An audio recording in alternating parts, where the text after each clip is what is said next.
नमस्कार, स्वागत है आप सभी का। मैं हूं आपके साथ अनु सिंह। सीधा लिए चलेंगे आपको उधम सिंह नगर, जहां सीएम धामी पहुंचे हुए हैं। डॉक्टर गिरीश तिवारी जी, हमारे बागपुर क्षेत्र के वरिष्ठ नेता भाई राजेश जी, भाई अमृत चौधरी जी, भाई चंडोक जी, नरेंद्र चौधरी जी, सायरा बानू जी, हमारे अल्पसंख्यक मोर्चा के भाई इंतजार हुसैन जी, नेहा गौतम जी, प्रोग्राम प्रधान फिरोजपुर, विमला देवी ग्रामपुर, ग्राम प्रधान मानपुर, रविंद्र सिंह जी, ग्राम प्रधान गुलजारपुर, सुबेश सिंह जी, प्रधान मेहताबपुर, मंच पर विराजमान। अब अम्मा कौन कौन रह गया आपकी संस्था नाम?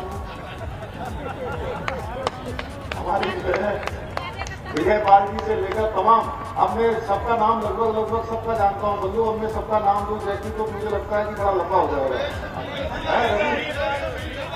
अब मेष राशि से लेकर मीन राशि तक सभी को एक साथ में संबोधित करता हूं। उपस्थित भाइयों एवं बहनों, मैं आज यहां पर आप सबका अपार उत्साह देखकर और इतनी बड़ी संख्या में आप सब लोग यहां पर पधारे हैं। आप सब लोगों ने मुझे अपना आशीर्वाद दिया, बड़ी गर्मजोशी से आपने मेरा स्वागत किया है, अभिनंदन किया है। मैं देख रहा हूं कि हमारी माताओं बहनों को, क्योंकि वो थोड़ा उधर रह गई पीछे, मैं उनको सबको मैं अपना शीश झुकाकर उनको नमन करता हूं, प्रणाम करता हूं। और जितने गर्मजोशी से आप लोगों ने मेरा स्वागत किया है, मैं भी आप सबका स्वागत करता हूं, आप सबका अभिनंदन करता हूं। आज मुख्य सेवक के रूप में काशीपुर के इस ऐतिहासिक क्षेत्र में आकर, जहां एक और मैं स्वयं को गौरवान्वित महसूस कर रहा हूं, क्योंकि काशीपुर से मेरा एक बहुत गहरा रिश्ता हमेशा से रहा है। वहीं दूसरी ओर आप सबका प्रेम देखकर मैं भाव विभोर हूं, क्योंकि मैं यहां की पहले की भी जनसभाओं में आया हूं। लगातार मैंने यहां पर बहुत सारे कार्यक्रमों में लगातार आप सबके बीच में काम किया है, आप सबके बीच में आया हूं। इसलिए मैं आप सबका बहुत धन्यवाद करना चाहता हूं। काशीपुर की पुण्य भूमि को, जहां 51 शक्तिपीठों में से एक मां चैती देवी का आशीष प्राप्त है, वहीं इस महान भूमि को भगवान मोटेश्वर महादेव का भी आशीर्वाद मिला हुआ है। इस कार्यक्रम में मैं मुख्य सेवक के रूप में आप सबका आशीर्वाद लेने के लिए यहां पहुंचा हूं। आज काशीपुर में बहुत सारे विकास कार्यों को विकास की गति मिली है। अब काशीपुर पहले से और बेहतर और आधुनिक शहर के रूप में अपनी पहचान को स्थापित करेगा। आज हमने यहाँ पर जो लोकार्पण और शिलान्यास किए हैं, ये लगभग 137 करोड़ रुपए की योजनाएं हैं, जो विभिन्न प्रकार के लोकार्पण और शिलान्यास के रूप में यहाँ पर हुए हैं। भाइयों बहनों, मुख्य सेवक के रूप में मुझे जितना भी समय मिला है, उसका एक एक क्षण, एक एक पल मैंने प्रदेश की जनता का जीवन स्तर सुधारने और राज्य का विकास सुनिश्चित करने के लिए तय किया हुआ है। पिछले 5 माह में लगातार हमने 500 से भी अधिक लोक हितकारी फैसले लिए हैं, और ये सिलसिला तब तक जारी रहेगा जब तक अब उत्तराखंड को हर क्षेत्र में उत्तराखंड नंबर 1 प्रदेश नहीं बन जाता है। हमारा लक्ष्य केवल और केवल उत्तराखंड को भारत का सर्वश्रेष्ठ राज्य बनाने का है, और इसके लिए हम दिन रात एक किए हुए हैं। कल माननीय प्रधानमंत्री जी देहरादून आए थे, और उन्होंने वहां पर 18,000 करोड़ से भी ज्यादा योजनाओं का लोकार्पण और शिलान्यास किया, और पिछले 5 वर्षों में उत्तराखंड के लिए 1 लाख करोड़ से भी ज्यादा योजनाएं यहाँ के लिए स्वीकृत करी हैं, जिन पर बहुत सारी योजनाओं पर काम चल रहा है। बहुत सारी योजनाएं पूरी होने वाली हैं और बहुत सारी पूरी हो चुकी हैं। भाइयों बहनों, हमने प्रदेश की तरक्की के लिए और महिलाओं के सशक्तिकरण के लिए हम लगातार कार्य कर रहे हैं। चाहे पुलिस कर्मियों का ग्रेड पे का मामला हो, चाहे आशा वर्कर्स का मानदेय बढ़ाना हो, अतिथि अध्यापकों की मांग को पूरा करना हो, या उनकी वेतन में बढ़ोतरी करना हो, आज राज्य सरकार हर किसी के उत्थान के लिए काम कर रही है। हम भली भांति जानते हैं कि अगर हमारे गांव, हमारे त्रिस्तरीय पंचायत में काम करने वाले प्रतिनिधि अगर हर प्रकार से मजबूत होंगे तो निश्चित रूप से हमारा देश आगे बढ़ेगा, प्रदेश आगे बढ़ेगा, हमारा क्षेत्र आगे बढ़ेगा। इसको ध्यान में रखते हुए माननीय प्रधानमंत्री जी ने त्रिस्तरीय पंचायत व्यवस्था को और सुदृढ़ करने के लिए जो 14वां वित्त जारी किया था, उसमें हमारे त्रिस्तरीय पंचायत व्यवस्था में काम करने वाले प्रतिनिधियों को सशक्त होने का एक अच्छा माध्यम मिला था। तो अगले साल उत्तराखंड में विधानसभा के चुनाव होने हैं। ऐसे में सरकार के द्वारा क्या कुछ बड़े काम किए गए हैं, इसकी जानकारी कार्यकर्ताओं को होनी जरूरी है ताकि वे जनता के बीच इन्हें लेकर जा सके।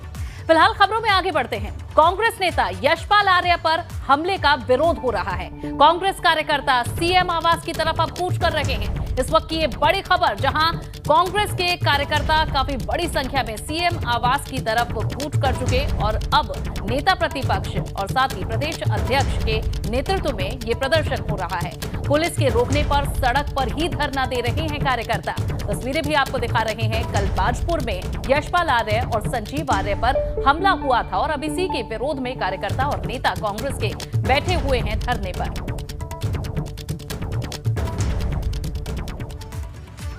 और देहरादून से हमारे संवाददाता रवि केंतुरा इस वक्त जुड़ चुके हैं। रवि, क्या कुछ मांग है यहां प्रदर्शन कर रहे लोगों की? जी देखिए, कल पूरे बाजपुर की अगर बात करें तो वहाँ पर भी इस तरीके की गहमा गहमी देखने को मिली, जहाँ यशपाल आर्य और संजीव आर्य पर हमले के बाद पूरी तरीके से कल बाजपुर में दोनों ही पक्ष आपस में झगड़ते हुए नजर आए। वहीं अब ये सियासत पूरे प्रदेश में शुरू हो चली है। देहरादून की अगर बात करें तो इस वक्त जो है सबसे पहले यहाँ पर नेता प्रतिपक्ष प्रीतम सिंह पहुँचे हैं और उसके बाद अभी अगर बात करें तो प्रदेश प्रभारी देवेंद्र यादव भी यहाँ पर पहुँच चुके हैं। तो हालांकि आज का जो कार्यक्रम था कांग्रेस का, वो मुख्यमंत्री आवास घेराव करने का ये कार्यक्रम था, लेकिन मुख्यमंत्री आवास से करीब 1 किलोमीटर पहले ये हाथी बड़कला है, जहां पर पुलिस ने बैरिकेडिंग लगाकर नेता प्रतिपक्ष प्रीतम सिंह, प्रदेश प्रभारी देवेंद्र यादव सहित तमाम जो कांग्रेसी कार्यकर्ता इस वक्त जा रहे थे उन सभी को यहां पर रोक दिया है और सभी लोग यहां पर धरने पर बैठ गए हैं। और जिस तरीके से कल बाजपुर की जो घटना है उसके लेकर कांग्रेस का ये आरोप है कि भाजपा के लोगों द्वारा वहाँ पर यशपाल आर्य और पूर्व विधायक संजीव आर्य पर जो है वहाँ पर हमला किया गया है और इस पर जो है कड़ी कार्रवाई होनी चाहिए। तो आप देख सकते हैं कि तमाम कांग्रेस के कार्यकर्ता यहाँ पर मौजूद हैं जो कि यहाँ पर बैठे हुए हैं और सीधे तौर पर ये आरोप है भाजपा पर कि उनके द्वारा ही कल यशपाल आर्य पर जो है हमला कराया गया है। खुद प्रदेश प्रभारी देवेंद्र यादव यहाँ पर मौजूद हैं, प्रीतम सिंह यहाँ पर मौजूद हैं, कार्यकारी अध्यक्ष की बात करें तो रणजीत रावत यहाँ पर मौजूद हैं और यहाँ पर तमाम लोगों का जो धरना प्रदर्शन है, जो मुख्यमंत्री आवास के बाहर होना था, वो धरना प्रदर्शन यहाँ पर शुरू हो चुका है। तो यहाँ पर तमाम लोग जो है धरने पर पहुँचे हैं और इसी प्रदर्शन को लेकर जो है तमाम लोग यहाँ पर पहुँच चुके हैं। तो सीधे तौर पर आप देख सकते हैं कि इस प्रदर्शन को लेकर यहाँ पर हैं और इस वक्त हम बातचीत करने की कोशिश भी करेंगे कि जो तमाम लोग यहाँ पर पहुँचे हैं और ये प्रदर्शन है जिसको लेकर तमाम लोग यहाँ पर बातचीत कर रहे हैं, उनसे बातचीत भी करेंगे। देवेंद्र जी, आप दिल्ली से यहाँ पहुँचे, इस वक्त लाइव हैं आप, किस तरीके से इस बाजपुर की घटना को देखते? देखिए, ये लोकतंत्र की हत्या करने का काम भारतीय जनता पार्टी लगातार कर रही है और उसी का नतीजा है कि कल जिस तरीके का व्यवहार एक पूर्व मंत्री के ऊपर जो भारतीय जनता पार्टी को छोड़कर कांग्रेस में आई थी, उनके ऊपर लगातार दबाव बनाया जा रहा था और जब वो दबाव नहीं चल पाया तो ये इस तरीके की गुंडागर्दी पर उतर आए हैं। भारतीय जनता पार्टी के इस कृत्य का हम भर्त्सना करते हैं और ऐसे लोगों को तुरंत बर्खास्त कर उनको सजा देने का काम कर रहे हैं। प्रीतम जी, आज कई मुकदमे कांग्रेस पर भी हो चुके हैं और कई भाजपा पर के लोगों पर। देखिए, जिस तरीके से सरकार के संरक्षण में कांग्रेस के नेताओं का उत्पीड़न करने का प्रयास किया जा रहा है, उन पर प्राण घातक हमले करने का प्रयास किया जा रहा है, कांग्रेस कड़े शब्दों में निंदा करती है, भत्सा करती है और कहना चाहते हैं यदि सरकार इस तरीके से कृत्य करेगी तो कांग्रेस का एक एक साथी सड़क पर उतर करके इस सरकार की ईंट से ईंट बजाने का काम करेगा। तो बिल्कुल निश्चित तौर पर देख सकते हैं कि किस तरीके का जो पूरा प्रदर्शन है वो यहाँ पर शुरू हो चला है और ऐसे में प्रदेश प्रभारी देवेंद्र यादव भी यहाँ पर दिल्ली से पहुँचे हैं। ये मुख्यमंत्री आवास घेराव का ये कार्यक्रम था आज जो है कांग्रेस का, लेकिन पुलिस ने बैरिकेडिंग लगाकर हाथी बड़कला जो मुख्यमंत्री आवास से करीब 1 किलोमीटर पहले है वहीं पर तमाम लोगों को रोक दिया है।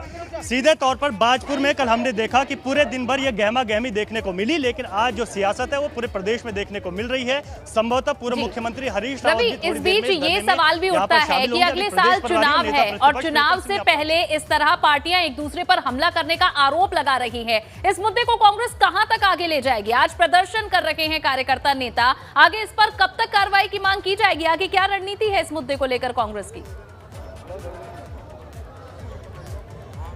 देखिए, अगर बाजपुर का मैं अपडेट बताऊं तो अभी जो 24 लोगों पर मुकदमा हुआ है वो यशपाल आर्य के समर्थकों पर हुआ है, और वहीं 13 से 14 लोगों पर जो मुकदमा हुआ है वो जो यशपाल आर्य की तहरीर है वो दूसरे पक्ष पर हुआ है। अभी जो चुनाव करीब हैं, बेहद अब कह सकते हैं कि बहुत कम समय जो है चुनाव के लिए है, ऐसे में ये बड़ा मुद्दा हो सकता है। और यशपाल आर्य कांग्रेस के बहुत वरिष्ठ नेता हैं, हालांकि वो बीजेपी में चले गए थे, लेकिन अभी उनकी घर वापसी हो चुकी है। अपने बेटे संजीव आर्य के साथ, जो नैनीताल के विधायक थे या पूर्व विधायक हो चुके हैं, उनके साथ उनकी घर वापसी हुई है। ऐसे में यशपाल आर्य कांग्रेस के लिए एक बड़ा नाम है, क्योंकि वो कई बार प्रदेश अध्यक्ष भी कांग्रेस के रह चुके हैं। ऐसे में जो घटना है इसको कांग्रेस पूरा तूल देगी चुनाव से पहले, क्योंकि कांग्रेस किसी भी मौके को इस वक्त नहीं छोड़ना चाहती। चुनाव है, चाहे भाजपा हो या कांग्रेस, हर एक मुद्दे को भुनाने की कोशिश की जाएगी, और यही वजह है कि इस तरीके का प्रदर्शन यहाँ पर देखने को मिला। बिल्कुल रवि, बहुत बहुत शुक्रिया इस पूरी जानकारी के लिए आपका। बढ़ेंगे आगे। मुख्यमंत्री पुष्कर सिंह धामी हरिद्वार के दौरे पर रहे, जहां इस दौरान सीएम धामी ने संतों से मुलाकात की। मुख्यमंत्री पुष्कर सिंह धामी ने निरंजनी अखाड़े पहुंचकर अखिल भारतीय अखाड़ा परिषद की तरफ से रखे गए स्वागत समारोह में शिरकत की। दरअसल देवस्थानम बोर्ड को रद्द करने को लेकर सीएम के सम्मान में ये कार्यक्रम रखा गया था। उस दौरान की तस्वीरें भी आपको दिखा रहे हैं। उनका स्वागत सम्मान समारोह था ये। जब सीएम यहां पहुंचे तो साधु संतों ने उनका सम्मान किया, माला पहनाई, तिलक किया। प्रेरणा है, प्रेरणा के साथ साथ एक ऊर्जा भी उनसे मिलती है, एक क्योंकि काम करने की और प्रेरणा मिलती है। जब पूज्य संतगण निर्मल मन से आशीर्वाद देते हैं, सभी ने आशीर्वाद दिया है, तो निश्चित रूप से हमें अपने कर्म क्षेत्र में और तेज़ी से आगे बढ़ेंगे, आगे काम करेंगे। और देवस्थानम एक्ट जो हमने वापस लिया है, तो निश्चित रूप से सभी की भावनाओं के अनुरूप हमने ये एक्ट वापस लिया है। आगे चलकर नई व्यवस्था कोई बनाएंगे तो सभी से मिलकर हमारे जो धार्मिक स्थान हैं, हमारे चार धाम हैं, हमारे यहाँ के मंदिर हैं, सभी का संरक्षण हो, संवर्धन हो, सब आगे बढ़े, सब में अच्छी व्यवस्थाएं बने। यात्री आने लगते हैं तब हर व्यक्ति जो है पूरी सरकार का ध्यान उसमें केंद्रित हो जाता है। वही हमने सीएम साहब को कहा कि देखिए हमारे समाज ने बहुत बलिदान दिया इसके लिए, इसलिए उसको तुरंत आप जो है ऐसा मत कीजिए। तो हमारे सीएम साहब ने इस बात को माना है और जो है बोर्ड भंग कर दिया है, जिसके लिए उनको आशीर्वाद देते हैं, साधुवाद देते हैं। और बाकी जितने भी हमारे संत समाज है, पंडा समाज है, जितने भी समाज है, सब जो है भाजपा को आशीर्वाद दे रहे हैं। वहीं देवस्थानम बोर्ड को रद्द किए जाने को लेकर तीर्थ पुरोहितों ने कल पीएम मोदी का भी सम्मान किया। तीर्थ पुरोहितों ने गंगोत्री धाम का गंगा जल प्रधानमंत्री नरेंद्र मोदी को दिया।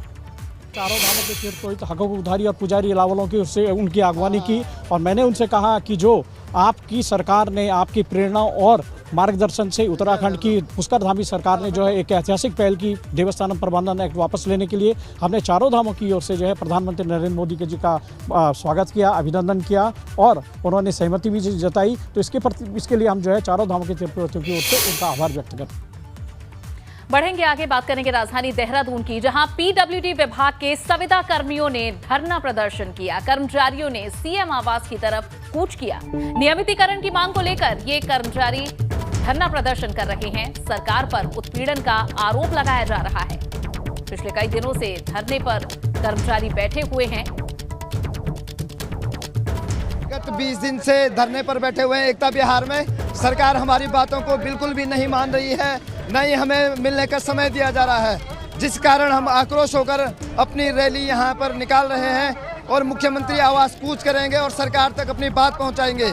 विगत हम लगभग 8 से 13 वर्षों से पीडब्ल्यूडी में कनिष्ठ अभियंता संविदा के पद पर कार्यरत हैं, और जब तक सरकार हमारी बात नहीं मानेगी तब तक हम इसी प्रकार से विरोध प्रदर्शन जारी रखेंगे और इसी प्रकार से हम अपने क्रियाकलाप करते रहेंगे।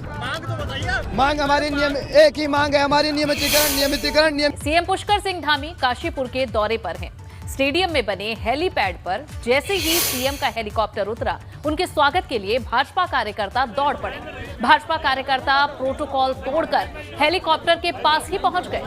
दरअसल सीएम पुष्कर सिंह धामी काशीपुर में जनसभा को संबोधित करने पहुंचे थे और इस दौरान ये नजारा देखा। सूबे के मुख्यमंत्री पुष्कर सिंह धामी आज काशीपुर पहुंचे हैं। उनका जोरदार स्वागत हुआ है। आज हमारे साथ मौजूद हैं मुख्यमंत्री जी। सर, आपका स्वागत है एबीपी गंगा में। सर, बात करें तो ओमिक्रॉन और कितना तैयार हैं जबकि तीसरी लहर संभावित है? नहीं, हम पूरी तरह से तैयार हैं और हमने इसको लेकर एक हाई पावर कमेटी की एक मीटिंग हमने कर ली है, जिसमें सारे पहलुओं का हमने अध्ययन कर लिया है। जो हम रैंडम टेस्ट हमने शुरू कर दिए हैं जगह जगह पर, जो हमारे रेलवे स्टेशन है, हवाई अड्डा है, अन्य स्थान है, वहाँ पर चेकिंग भी शुरू की है। और साथ ही में हमने 25,000 डेली का लक्ष्य रखा है कि 25,000 हम रोड टेस्टिंग करेंगे। और जो जरूरी सावधानियां हैं उन सभी को हम ध्यान में रखकर काम कर रहे हैं। जान माल की सुरक्षा हमारे लिए प्राथमिकता है, उसमें किसी प्रकार की कोई कोताही नहीं बरतने वाली। सर, अब चुनावी मोड में आ गए हैं कांग्रेस और आपकी चुनौती को कितना मानते हैं? कोई चुनौती नहीं है। चुनौती हमारे सामने इस समय जो है उत्तराखंड का विकास है। माननीय प्रधानमंत्री जी का जो हमारे सामने विजन है कि जब रजत जयंती वर्ष हम उत्तराखंड का मना रहे होंगे, 25 साल का जब उत्तराखंड होगा, युवा उत्तराखंड, युवा प्रदेश और युवा सोच, नए इरादे, इनको लेकर हम आगे बढ़ रहे हैं। तो मुख्यमंत्री पुष्कर सिंह धामी जी, जिनका साफ कहना है कि हम युवा सोच को लेकर आगे बढ़ रहे हैं। एबीपी गंगा के लिए काशीपुर से विकास गुप्ता। और इस बीच एक बड़ी खबर आपको बता दें, जहां कोरोना को लेकर अब उत्तराखंड की सरकार अलर्ट हो गई है। सीएम धामी ने टेस्टिंग बढ़ाने के निर्देश दिए हैं। इस वक्त की ये बड़ी खबर, जहां उत्तराखंड में भी कोरोना को लेकर सरकार अलर्ट हो चुकी है। मुख्यमंत्री धामी ने अब टेस्टिंग बढ़ा देने के निर्देश दिए हैं। बॉर्डर पर अब चौकसी बढ़ा दी जाएगी।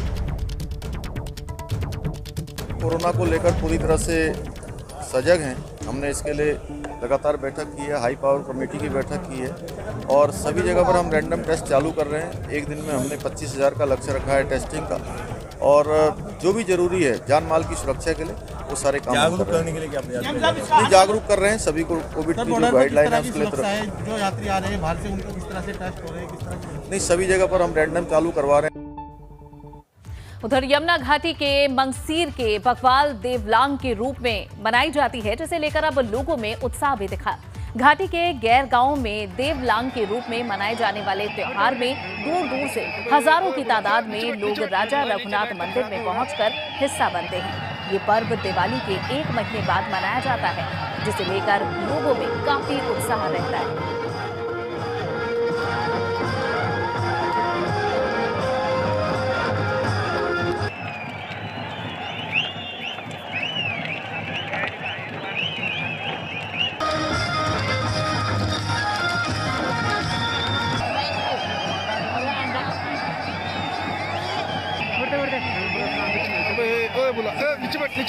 नीचे बैठ तो खड़ा क्यों हो रहा? त्योहारों के बाद अब बढ़ते हैं आगे और बात करते हैं मौसम की। मौसम विभाग की भविष्यवाणी सच साबित हुई है। पिथौरागढ़ के धारचूला में जमकर बर्फबारी हुई है।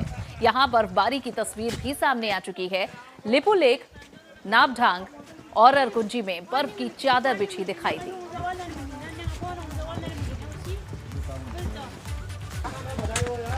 जहां मौसम विभाग पहले ही बर्फबारी की भविष्यवाणी कर चुका था और अब चारों ओर बर्फ की चादर से ढके हुए ये इलाके नजर आ रहे हैं। एक्सक्लूसिव तस्वीरें एबीपी गंगा पर आपको दिखा रहे हैं। लिपुलेख, नाबढांग में बर्फबारी हो चुकी है।